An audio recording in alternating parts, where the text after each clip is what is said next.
അതെ, കുറച്ച് നാളായിട്ട് എനിക്ക് ഭയങ്കര ഉറക്കത്തിന് ഡിസ്റ്റർബൻസാണ്. കിടക്കാൻ പോകുമ്പോൾ മാത്രം ഭയങ്കരമായിട്ട് ഓവർ തോട്ട്സ് വരിക, ഈ നെഗറ്റീവ് തോട്ട്സുകൾ വരിക, ചെറിയൊരു ടെൻഷൻ പോലെയും ആങ്സൈറ്റി പോലെയൊക്കെ തോന്നുക. ഉറങ്ങാനേ പറ്റുന്നില്ല. അഥവാ നമ്മൾ എങ്ങനെയെങ്കിലുമൊക്കെ കഷ്ടപ്പെട്ട് ഉറങ്ങിയാലും ഇടയിൽ ഒരു 2-3 മണിയാകുമ്പോൾ ഞാൻ എണീക്കും. എഴുന്നേറ്റ് കഴിഞ്ഞാൽ തീർന്നു. അപ്പോഴും ഇങ്ങനെ ഭയങ്കരമായിട്ടുള്ള ഓവർ തോട്ട്സുകളൊക്കെ വരിക. എന്തായിരിക്കും അതിന് കാരണം? നിനക്ക് മഗ്നീഷ്യം ഡെഫിഷ്യൻസിക്കുള്ള ചാൻസാണ് കൂടുതൽ. മഗ്നീഷ്യം ഡെഫിഷ്യൻസി അതെങ്ങനെ ഉറക്കമായിട്ട് എന്താ ബന്ധം? നമ്മുടെ ശരീരത്തിലെ സ്ട്രെസ് ഹോർമോൺസ് അഥവാ കോർട്ടിസോളിന്റെ അളവിനെയൊക്കെ കൂടാതെ നിയന്ത്രിക്കാനായിട്ട് സഹായിക്കുന്നത് മഗ്നീഷ്യം പോലുള്ള കണ്ടന്റുകളാണ്. അപ്പൊ ആ മഗ്നീഷ്യത്തിന്റെ അളവ് നമ്മുടെ ശരീരത്തിൽ കുറഞ്ഞു കഴിയുമ്പോൾ ഇതേ രീതിയിൽ സ്ട്രെസ് ഹോർമോൺ കോർട്ടിസോൾ പോലെയുള്ള സ്ട്രെസ് ഹോർമോൺ കൂടാനായിട്ടുള്ള സാധ്യതയുണ്ട്. അപ്പൊ ഈ രീതിയിൽ ശരീരം ബുദ്ധിമുട്ടുകൾ കാണിക്കും. അതിന് ശരിക്കും എനിക്ക് മസിൽ പിടുത്തോ മസിൽ പെയിനോ അങ്ങനത്തെ കാര്യങ്ങളൊന്നും ഇല്ല. മഗ്നീഷ്യം കുറഞ്ഞ അതാണല്ലോ നമ്മൾ പൊതുവെ കേട്ടിട്ടുള്ളത്. കാരണം ചിലവരിൽ മസിൽ പിടുത്തം അല്ലെങ്കിൽ മസിൽ വേദന കാണും.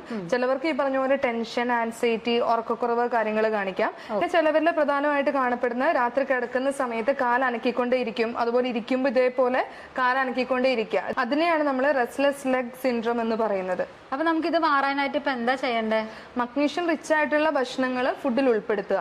മെയിൻ ആയിട്ട് നമ്മുടെ പച്ച ഇലക്കറികളിലുണ്ട്, സീഡ്സ്, നട്ട്സ്, ഡാർക്ക് ചോക്ലേറ്റ്സിലൊക്കെ മഗ്നീഷ്യം ഹൈ ആയിട്ട് കാണാറുണ്ട്. അപ്പൊ അത് ഫുഡിൽ ഇൻക്ലൂഡ് ചെയ്താൽ മതി. ഈ പ്രശ്നം പതിയെ കറക്റ്റ് ആവുന്നത് കാണാൻ പറ്റും.